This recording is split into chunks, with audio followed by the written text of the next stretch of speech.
Hey, it's Mark Zimmerman, President and COO of Renters Warehouse Houston. I hope you're doing really well today. Today we're going to be talking about what I like to call 20 not so random tips for real estate investing. These are going to be kind of all across the board. Some of them may be kind of basic for you experienced investors, maybe not. But I think it's important to kind of cover these and just kind of give you a feel for what I've learned trial by fire and error, right? To maybe help you from making those same mistakes as you're starting out or as you're continuing on your real estate journey. So 20 not so random tips for real estate investing. I think number one, and these are in no particular order, number one for me is really don't over rehab the property. And that's if you're going to buy, sell, or buy, fix up and sell, or if you're going to buy, fix up and rent. Either way, don't over rehab the property. I see a lot of investors do that. They'll buy a house that the ARV, the after repaired value, the value of the property after the rehab is done, say is $130,000, and they will put in marble countertops, and they'll put in marble tile, and they'll put in high-end fixtures, and they'll really over rehab the property. Now, I'm not saying that you don't want to make it nice and modern, absolutely. And if you got a great deal on granite or something like that, like I do, sometimes it just makes sense to do that little extra touch so it sells quicker. But don't go into the trap of over rehabbing the property. Don't go to IKEA and buy $30,000 worth of kitchen cabinets on a $100,000 rental or flip, right? All right, so don't over rehab the property. So number two, I think this is very, very important too, and that is do not over leverage yourself, okay? And what I mean by that is it's very tempting to start putting together a 10, 20, 30 property portfolio of rental property, right? And you've got long-term notes on every single property. And so you've basically have followed the adage, which I believe, which is, let leverage work for you. Use other people's money at low interest rates, especially right now, although those rates are going up a little bit, to go ahead and finance your deals so you can do more deals, right? I get that. I believe in that 100%. If you got $100,000, you might pick up $100,000 property in cash, or you can put 20% down on, 5 or 10 or 2 or however many properties it is that you can then rocket your portfolio count up.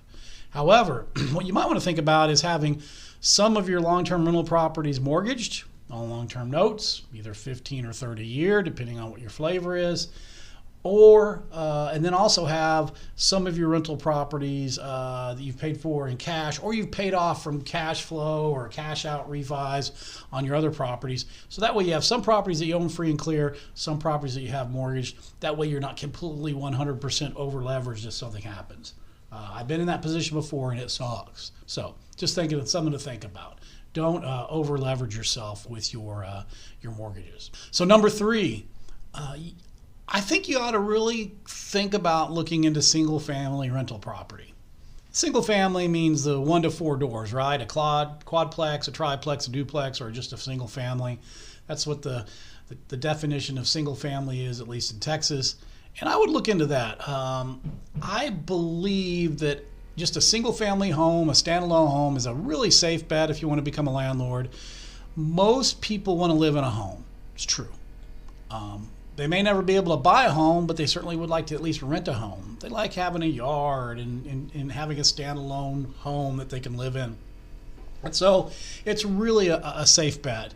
You're going to attract a better tenant, I believe, in a single family home than if you had, a 60 unit apartment complex that rented at $700 or $800 a unit each. So I really believe that. I also can tell you that over the last 100 plus years, single family homes have always appreciated in value. Multifamily, they'll go up as well, but I just think that single family homes are really a safe bet. So look into it. Doesn't mean ignore multifamily. I'm just saying that single family is a really good safe bet, right? The other thing, number 4, right, of the 20 not so random tips for real estate investing. What you really want to do is you want to do your homework and understand the motivation for your paid advisors, right? Now, when I'm talking about paid advisors, I'm talking about your wealth manager, your stockbroker, even your tax accountant possibly. There are going to be some of those out there that are going to tell you that you shouldn't even look at real estate, at rental properties or real estate in general. They're going to say that it's not liquid enough, or it's too management intensive. And in some cases they may be true, but I want you to also remember this. If you start spending a substantial amount of your cash into, let's say, rental properties, your stockbroker isn't going to make a dime, right? Your wealth manager, your certified financial planner is not going to make a dime. So there is, I think, some caution there that I would use when listening to some of your paid advisors. On the other hand, you definitely need to do your homework and look at the property to make sure that it's going to cash flow, that it's in a good neighborhood that's going to appreciate, if you're going to hold on to real estate. And in that case, you really do need to do your homework and maybe listen to your advisors, but just be aware of the motivations that they may have. Then number 6, right, for not so random tips, I think one thing that's so important is to nip any maintenance issues that a property may have in the bud right at the beginning, and also take care of any large repairs on a property that you've bought at the beginning as well. And here's what I mean by that. For when you purchase a property, if you buy it at a discount, if you have the ability to access a repair draw or a repair fund, I always try and go ahead and include those big ticket items that may not need replacing right now, but are going to be going out very shortly. And what I mean by that is you've got a roof that's 25, 30 years old and it's functioning as intended, but it's probably going to need to be replaced the next year or two. Or you have a heat and AC system that's 25, 30 years old and it's functioning as intended, but it's probably going to need to be replaced soon.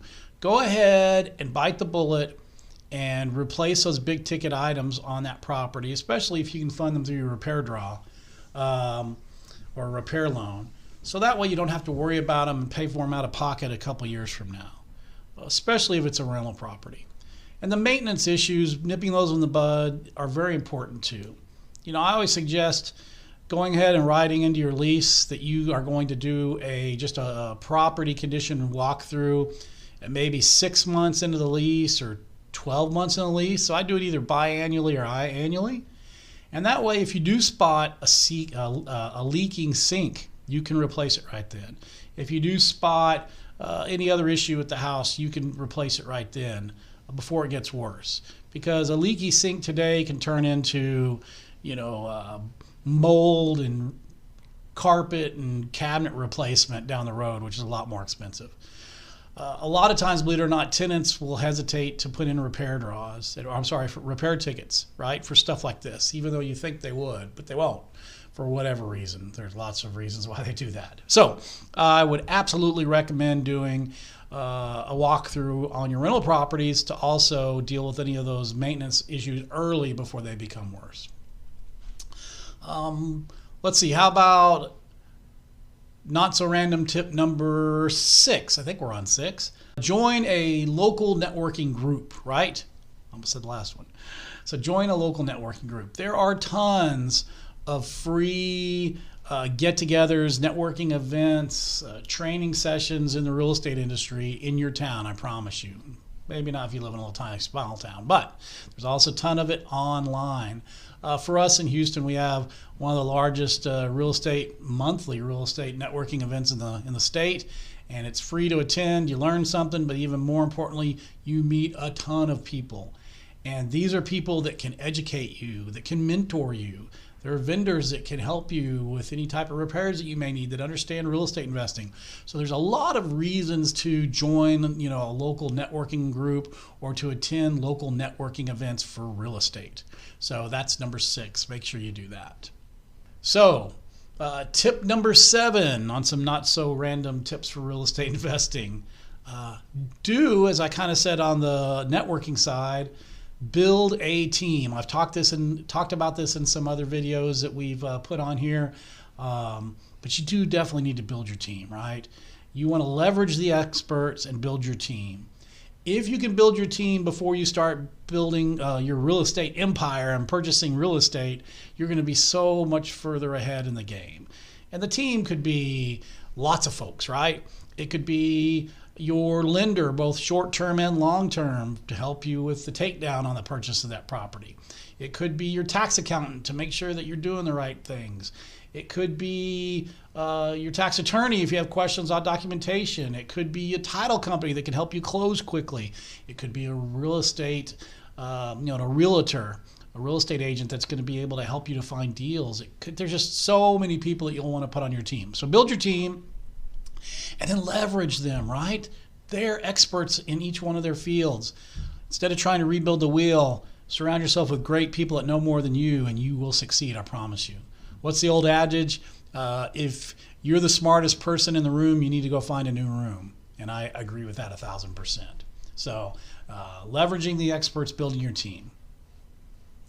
So tip number 8, you really need to get to know your market, right? It's important that if you're going to do this, that you're going to risk your capital on a real estate investment, that you go ahead and put in the time to understand the markets that you're in, understand what's happening right now currently via legislation, trends, everything you can think of, unemployment, taxes, property taxes, schools. There's so many things that affect the buying and even more importantly the selling of real estate and even the renting of real estate that are market specific. So you really need to get to know your market.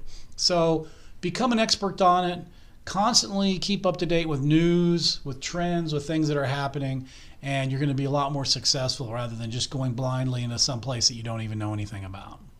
Next tip, rule number 9, or tip number 9, I should say. Tip number 9. You really should set a budget and a timeline for the things that you do, especially when it comes to purchasing real estate, whether it's for a sale or for a hold and a rent, right? If you don't have a budget, you're not going to be able to control your expenses and make sure that it's still profitable at the end of the day when you get done with that property.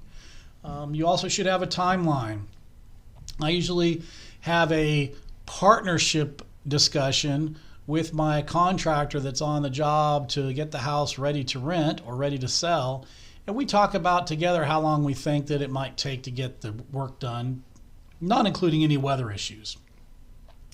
And if my contractor says, I think it'll take 14 days or 16 days or 18 days, whatever it is, I usually pad it by a few more days just to make them feel comfortable. I'll say, okay, you said 17 days to get this job done. Why don't we just call it 3 weeks? And that's going to be our timeline that we're going to set for when the job's going to be done. Now, as you'll have heard in some of my other videos that we've shared here, you should hold them responsible for the timeline that you set, right?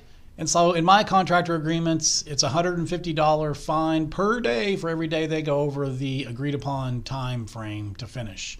But remember, not only did we agree upon on that date, but we also added some time to it to make them feel a little more comfortable, and it doesn't include, weather issues. So basically have your timeline and your budget set. One word about budgets, I would highly recommend that whatever you think your budget's going to be, you bump it up some. You need to have a little padding.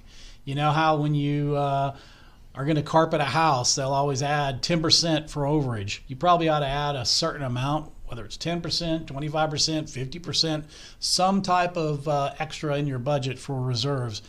So that way, if there's a gotcha, right, you put in to fix a leaky sink and it turned out that the plumbing and the pipes needed to be replaced in the wall instead. That's a big difference in cost and expense, so that'll help you. So set a budget, set a timeline.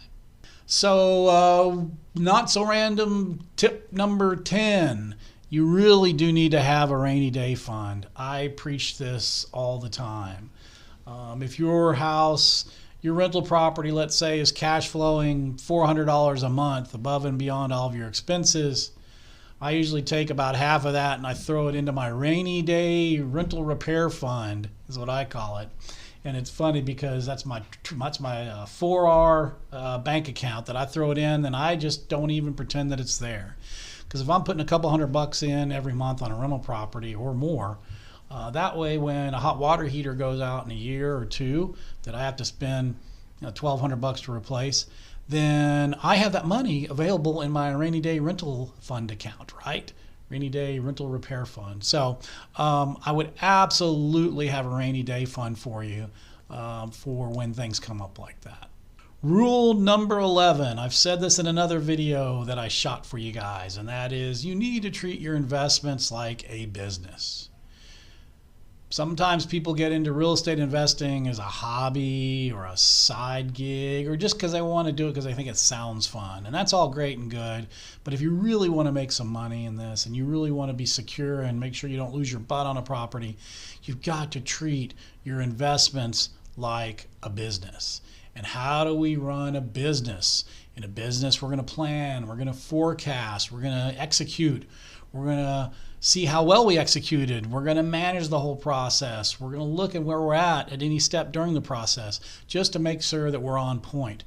Remember also that if you're treating your real estate investment as a business, you're going to want to have the top people and very knowledgeable people on your team to help you with that. That's what you do in your business, right? If you own your own business and you have great employees, you're going to have a great company. Well, same thing when you bring on people to help you with your real estate investment business, contractors, everyone. So make sure that you treat your investments like a business, all right?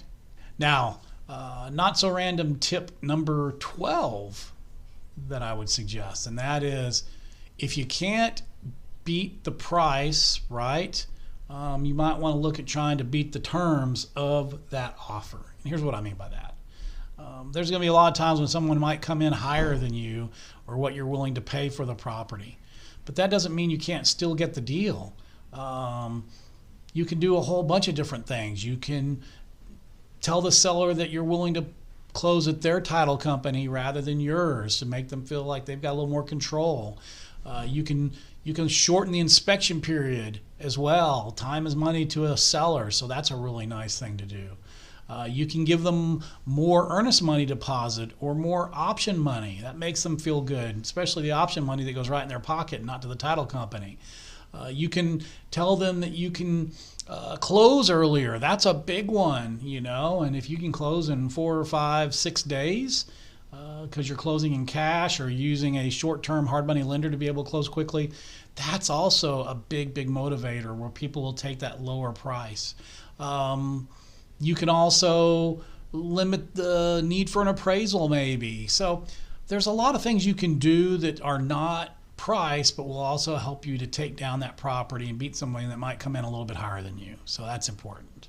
So not so random tip number 13, count on vacancies with your rental properties. This is so true. People forget that their properties are going to be vacant for a certain amount of time. Now, whatever that number is really up to you, but just remember that means that no revenue is going to be coming in for that time. So if you have a rental property and you say, you know what, I think it's going to be vacant 10% of the time, I'll have 90% vacancy. That's probably a good number. Then you've got to figure out on, say, a year lease, how long does that mean you're not going to be having rent? On a 2-year lease, how long does that mean you're not going to have a rent? If it's 10% vacancy, right?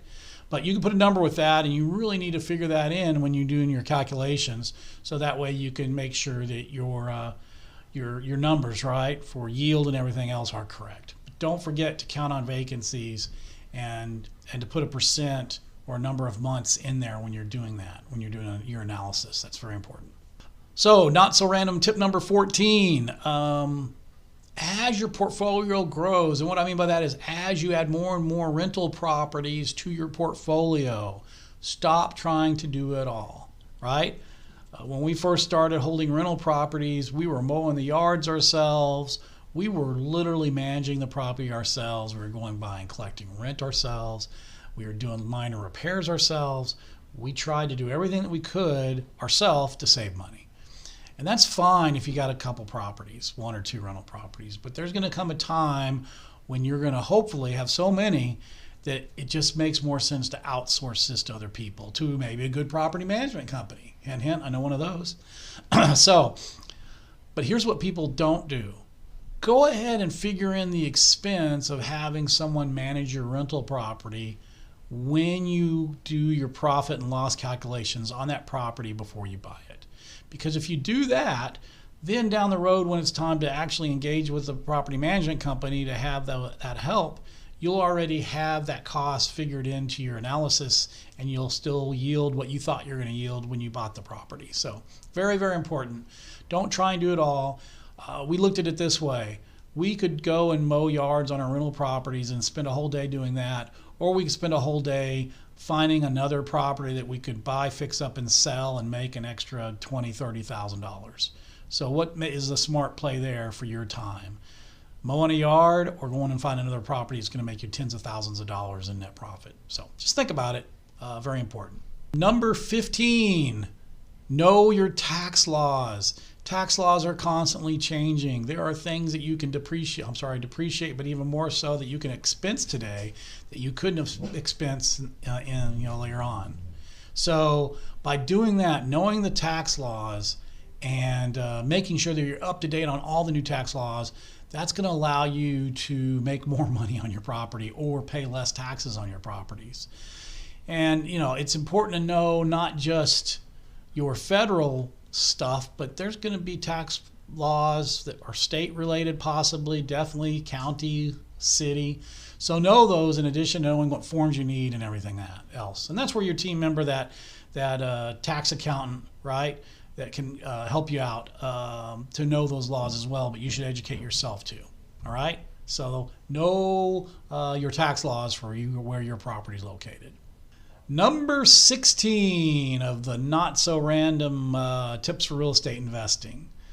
Make your money when you buy. Now, I know you've heard this. Oh, you make money when you buy. You make money when you buy. Well, that is true in many ways. It's a little bit of a trite statement, but it's still true. If you buy the property correctly and you buy it at the right price and you buy it in the right market, right, in general, you're going to make money, right? So don't overpay for properties. Use the formula like I talk about in one of the other videos of how to analyze what you should pay for a property, and then stick with it, right? And if you're going to buy a long-term property that you're going to buy, fix up, and hold, don't just count on an appreciation as a way that you're going to make money on that property. That's not really a good way to do it. Appreciation is great. You should absolutely use that when analyzing what you want to buy, and you should absolutely count it when you figure out what your yield is. You have to do that, right? A lot of times people just look at their yield and they don't add in the appreciation portion to figure out what they're really making on their money. So don't get me wrong when I say don't count on the appreciation. I'm just saying don't count on the appreciation, right? You want to make sure that it's going to cash flow and make you a good yield even if it didn't appreciate, okay? But make sure that you don't overpay for that property because you really do make money when you buy, all right? So not so random real estate tip number 17. This is extremely important, and that is you should have multiple exit strategies. There are so many things that you can do when you buy real estate. You have so many different options. But I would highly recommend that you figure out what you're going to do with that property before you buy it. I talk about this in another video. We'll talk about it here for a second. You can get a property under contract and then assign that contract to another buyer that then takes that contract and closes the property, and you get an assignment fee. That's one exit strategy for something that maybe doesn't work for you as far as the property goes or the area of town or whatever. You could buy and just clean it up and not do anything else and sell it. Just sell it as is. That's another way to make a little less money but move a property and put some money in your pocket. You could buy, fix up, and sell that property. You could buy and fix up and hold that property as a rental property. There's so many different things. You can owner finance it when you sell it, right? To make it attractive. So there are lots of different ways that you can make money and lots of different ways that you can sell properties or different ways that you can manage those properties that you hold. So think about it ahead of time, and based on what you pay and what you have to pay and the market that you're in and the appreciation that's going on, all these things, you should look at that to decide what exit strategy you want to use. But one exit strategy is not a good way to go. You need to have multiple exit strategies to diversify how you're doing things to protect yourself a little bit. So that's number 17, have multiple exit strategies. So, getting close to the end here. Number 18 on my 20 not so random real estate investing tips, right? Learn about market cycle theory.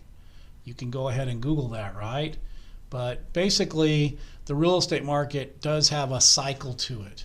And you'll see this, right?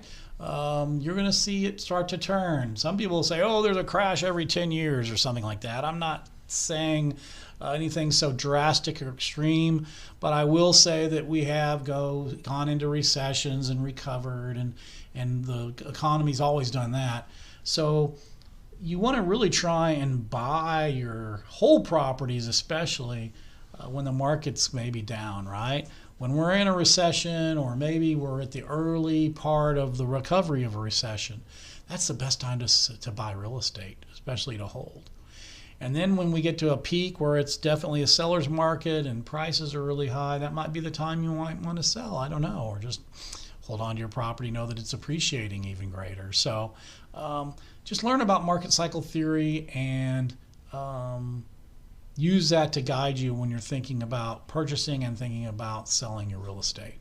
So number 19 in my not so random real estate tips, all right? One of the great ways to find real estate to purchase, and I've mentioned this again, hate to be a broken record in another video in more depth, but you need to really find wholesalers and form relationships with them. There are lots of people out there whose whole model is finding properties that they can get under contract and then selling as is, right? Even maybe, or just signing the contract to you and not even closing. Ton of people that are doing that. Get in touch with them, court them a little bit, and know that when you're ready to purchase a property, sometimes it's easiest just to talk to your wholesalers. You've got to reach out to them though, not wait for them to come to you and say, hey, I'm looking to buy a property in the next 2 weeks. What do you have? And if they do have something, remember to negotiate. Do not take the first price that they give you. Everything's negotiable, and trust me, that's not their bottom dollar if they come in with a price that they give you on a property. So on the first shot across the bow, negotiate back and see if you can maybe save a little money. But remember, these wholesalers usually have to move pretty quickly, especially if they just have the property under contract. So if you offer to close quickly and you're buying in cash or using a short-term hard money loan to close quickly, that's going to give value, and you'll be able to negotiate that price down even a little bit more. So find wholesalers and then negotiate with those wholesalers, right? All right, here we are, the last one, my 20th not so random tip into real estate investment. So here it is. Hopefully you're still awake. I haven't put you to sleep. Hopefully maybe you heard one or two that you hadn't heard before, but this is a big one. Do not fall in love with the property, okay? This is a business. This is an investment. You have to be fair to yourself. You're only deluding yourself if you start playing around to make the numbers work so you can purchase the property. So run the numbers, make sure the numbers are correct, make the offers, go to whatever maximum point you are willing to go if you need to get that property. And if it doesn't work, just know that you can't win them all and move on to the next one. Don't convince yourself that it's such a great deal that you need to start going outside the numbers, or you start needing to fudge things to make the numbers work for you. There always will be another deal, I promise. There'll always be another great deal, I promise. But if you start convincing yourself and lying to yourself that a deal is such a great deal that you need to go outside of whatever parameters you set for yourself, you're going to cause yourself a bunch of heartache, a lot of pain, and you're probably going to start losing money instead of making money in your real estate investments. So let's not do that. Don't fall in love with the property. It's just a property. All right. Well, I hope this was a good time spent. I hope that you're able to get a little something out of this video. And as always, reach out to me. If you ever have any questions, if you ever want to talk, if you ever want to go grab a beer, I'm always willing to talk about real estate because I love real estate. 22 years in now, and I still love real estate. I love what I do. So reach out to me. But anyway, I am Mark Zimmerman, and I am out. Thanks for watching, everyone. We really hope you enjoyed the video. If you did, please hit the like button and subscribe below.